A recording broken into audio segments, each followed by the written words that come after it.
Hello, successful breastfeeding community. Welcome to this live video today. I am so glad that you are here with me, and I hope that you guys have questions while I am here, because if you guys happen to have any while I'm talking about this topic of tandem nursing, please do pop them into the comments and I will see them and I will respond to them if I can. I am answering questions that you guys left for me in the group over the past week or two. There's been a lot of questions about tandem nursing lately, and I had put a post out a couple weeks ago checking in with people in the group who are expecting. And to my surprise, most of you came forward asking questions about tandem nursing. And so then I asked more questions about what you guys wanted to know, and I wrote them down, and I'm going to dive into them all right now. And I have them written on another tab here, so you might see me flipping back and forth because I didn't want to try to commit all these questions to memory. And like I said, if you guys have any questions as I'm going through answering them, or if you come back and watch this while it's not live, please do drop your questions in the comments so that I can go back and answer them later, or answer them now if you happen to get them in while I am still live. So with that said, I'm excited to dive in. I'm going to start with question number one, which I'm pretty sure is probably the, most common question we get when it comes to tandem nursing. And this is because, tandem nursing means you're nursing more than one baby at a time. And that question is, can my milk dry up? And that's definitely a concern when you are nursing. It's less of a concern if you're nursing an older baby who's over a year old, but it's something we really need to take into consideration if you happen to find that you're pregnant before your baby reaches that age of 1, because breast milk or formula needs to be the baby's primary source of nutrition for the first year. And so if your baby is less than a year old, that's something we need to dive into, that I would want to know as your lactation consultant, because it may mean supplementation is necessary. Because unfortunately, yes, the answer to the question is yes. Your milk is going to change and dry up. Now, that's not the term I would use, but that is the term that most of you use. But yes, your milk is going to change. It is going to decrease in supply, and you are very likely going to find yourself in a scenario where supplementation is necessary if you are nursing a baby that is under a year old. Some parents can get around this by increasing solid intake a little bit, but again, milk still needs to be that primary form of nutrition. Now, when you can expect to see that shift in your milk production is variable. It can happen as soon as the very first month of pregnancy. Not only is the volume of your milk going to change, the taste of your milk is going to change too. It increases in sodium, and so your milk might taste pretty salty. So even if you're making, an abundance of milk early on still, again, it will change at some point, but that sodium shift does happen pretty early on. And some babies, especially older babies, they don't like the taste. It tastes salty. They don't like it. Some don't care.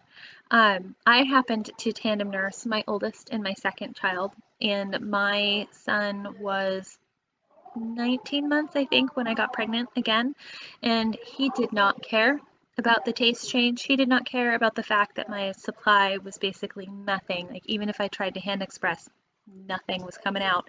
He nursed the whole time with no problem. So that doesn't mean your child will wean, but just keep in mind that is a possibility. Just from the change in taste and flow, they protest a little bit. So second question that I got was, how could I maintain my milk supply while I'm pregnant? And to follow up with what I just said, you can't. There's, hormones involved and so many factors working against you when it comes to milk production while you're pregnant. There's nothing you can do to increase your milk supply or maintain your milk supply. The only thing that you can do is to continue to nurse or pump as you normally have been for the rest of your pregnancy. It's not going to necessarily maintain your milk production like it would if you weren't pregnant, because again, there's that hormonal shift. It's going to take over. Your body's going to give to that baby in your belly first, right? So yeah, there's unfortunately nothing you can do to maintain or increase milk production while you are pregnant. Sorry, I've got like something in my teeth. Next question is, if my toddler stops nursing, can I give them my expressed milk in a cup? Will it still be beneficial for them since it's not the milk that I'm making for them? I love this question, actually. This is a really great question, and yes, it would absolutely be beneficial to give your breast milk, your expressed breast milk, to your toddler in a cup if they were to stop nursing throughout your pregnancy. Breast milk is beneficial, period. We have, milk banks for people to donate their breast milk to so that donors can provide breast milk to other babies who are in need. And the same is true for your toddler as well. If you are producing for your newborn, there's no reason why you couldn't hand express or pump a little bit to give to your toddler and your newborn at the same time. I don't recommend going crazy with the pumping though. I'm going to throw that one in there because most of you are here because of oversupply. And if you've ever worked with me, you know how I feel about pumping too early on. Okay, the next question is, can nursing while pregnant cause miscarriage? And this is actually a really common worry. This is a question that I think I get probably just as often as, will my milk supply dry up? And the question of safety has been something that's been up for debate in the medical community for a long time. There's not really been a lot of research done on the, safety of tandem nursing throughout pregnancy, but what I can say is that, we've been doing this since the dawn of time, and we would not have survived as a species if tandem nursing was a risk factor for spontaneous miscarriage. Now, what I can say too from an evidence-based standpoint, and I'm going to actually read to you a direct quote from a reputable text, and it says, this is a very common worry, but it does not appear to have a strong foundation.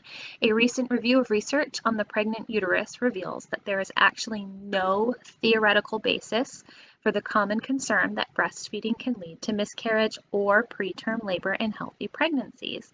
Instead, the uterus has many safeguards preventing a strong reaction to the oxytocin that breastfeeding releases. So, even though there's not substantial evidence to say that, yes, absolutely 100% tandem nursing is safe, we do know what has been true throughout history. And we also know that there is this specific research that I was just talking about the uterus and how it safeguards the fetus inside of your body while you are breastfeeding. And that oxytocin, which is one of the hormones that flows during labor to help with contractions, the breastfeeding does not seem to be a factor here. Your body knows the difference between what is happening and that the oxytocin is for the breastfeeding and not for the uterus. So that is a pretty cool factor there. So in most cases, yes, we encourage tandem breastfeeding because it can be really beneficial for those who want to do it for both baby, mom, and the toddler to create that bond for the three of them when their new baby and new sibling is born, which is actually a lot of reasons why people choose to tandem breastfeed, is so that their toddler doesn't feel left out or, rejected or anything like that when the new baby comes. It's just an added form of bonding that can be really cool if you ever have the chance to experience it. Okay, so the next question is, what about the logistics? Should I switch sides or switch each kid around to a different side while feeding? How is this going to work? And honestly, I can't answer that question because there's so many factors to consider when we are asking that question. Kind of in general, though, I guess I'll speak from what I did. So my toddler had just one side that he stayed on. He generally nursed on my left.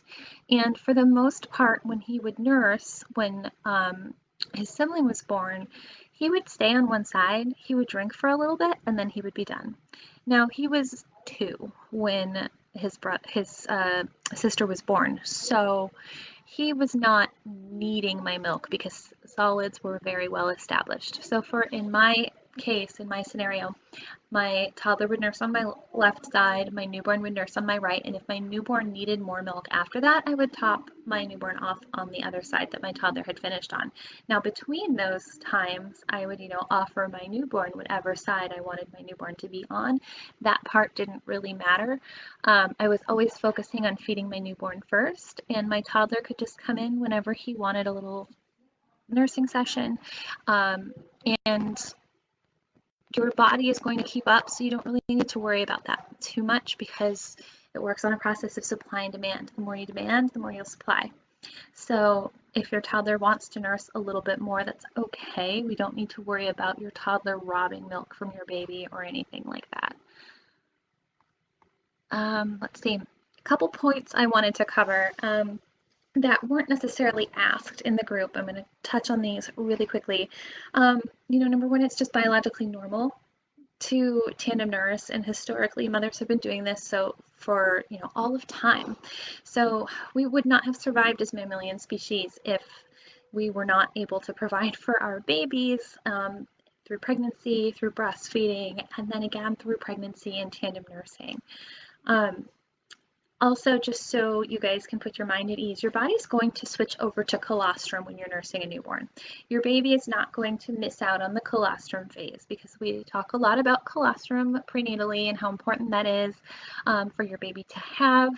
But your body's not going to skip the colostrum phase if you are nursing a toddler as well. You'll still produce colostrum. And like I said at the beginning of this video, your body's going to start to change its milk sometimes as early as the first month of pregnancy, and then usually around the 4th month of pregnancy, that's when your body switches over to that colostrum phase again to start preparing for your newborn. And your toddler will continue to nurse and get that colostrum throughout the rest of your pregnancy, and then when your baby's born, your body's going to hold on to that colostrum as long as your baby needs it. So your baby is going to get that colostrum. Another really cool thing is if you did what I did, which was I had my toddler only on one side, just because when we were nursing when I was pregnant, my nipples were a little bit more sensitive. It didn't feel good to switch, so I limited him to one side. I was like, you latch. Once you're latched, you're staying latched. You're not coming off and switching sides or coming off and relatching, because that process of latching was like torture because of that hormone change. And so we stayed and continued to do it that way when his sister was born. So he nursed just on one side and the baby got both. And what I found was, and this has been true for others as well, that if you assign a side, because your breasts work independently of each other, I had mature milk on one side and colostrum on the other, which was really cool. So your bodies are pretty amazing, and they, your body really will know what to do when it comes to tandem feeding your baby and creating milk for your baby. And I think that's it. I think that's all the points that I wanted to cover, at least for this video. If there's something that I did not cover that you want to know more about, please let me know, because I'm also working on putting together a tandem nursing guide, which I had joked about in one of the question threads that you guys had commented on, and I am actually serious about it now. I'm going to put together a guide for tandem breastfeeding because I think it's important, and I'm going to even include a whole section on tandem breastfeeding inside of the Nest for Success Prenatal System, as well as add information about twin breastfeeding, which is another form of tandem breastfeeding, because we've been getting a lot of twin moms in this group recently as well, including one of my close friends just had identical twin girls, and so I want to make sure that we are including that in the prenatal system as well. So very soon there will be twin tandem nursing and tandem nursing a newborn and a toddler inside of the Nest for Success Prenatal System, which is available now. If you guys need to prepare for breastfeeding, please check out the Nest for Success Prenatal System. It is guaranteed to set you up to have the most success possible with your baby from the moment that your baby is born. Plus, you'll get private support from me, which is pretty cool, and become officially a client of mine, which means you get access to this group as well. So until next time, and again, give me your questions. I want to make sure I didn't miss anything.